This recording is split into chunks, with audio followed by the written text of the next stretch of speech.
وآخر دعواهم أن الحمد لله رب العالمين۔ رسول اللہ صلی اللہ علیہ وآلہ وسلم کا فرمان ہے، اتانی اللیلہ ربی تبارک و تعالی، صحیح الجامع کی روایت ہے 59، مجھے رات کو خواب میں میرا رب دکھائی دیے، اور کیسے؟ فی احسن صورہ، میں نے اپنے رب کو خواب میں دیکھا، اور میرے رب نے فرمایا جو بہت خوبصورت شکل میں تھے، یا محمد، اے محمد، هل تدری فیما یختصم الملأ الاعلی، آپ کے علم میں ہے کہ ملأ اعلی فرشتوں کی آپس میں بحث کس بات پہ ہوتی ہے؟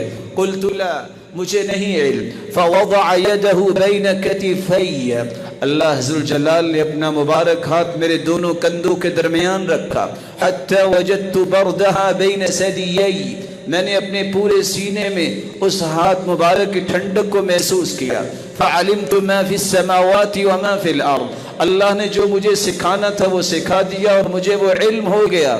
فقال یا محمد هل تدری فيما يختصم الاعلى، اللہ نے پھر پوچھا میرے محبوب فرمائیے آپ کو علم ہے کہ ملأ الاعلی فرشتے کس بات پہ بحث و تکرار کرتے ہیں؟ قلت نعم، جی ہاں، فی الکفارات والدرجات، کفارات کے اندر کہ ان کا اجر کیا لکھے، درجات کے متعلق ان کا اجر کیا لکھے۔ کفارات کیا ہے؟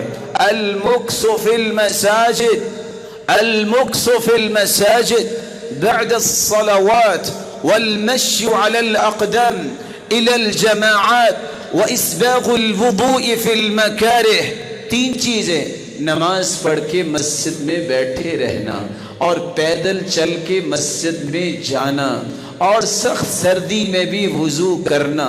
یہ ایسے اعمال ہیں تین کہ اللہ تعالیٰ زندگی کے سارے گناہوں کا ان تینوں اعمال کو کفارہ بنا دیتے ہیں۔ رسول اللہ صلی اللہ علیہ وآلہ وسلم نے فرمایا کہ اللہ نے مجھے فرمایا صدقت یا محمد، میرے محبوب تو نے سچ فرمایا۔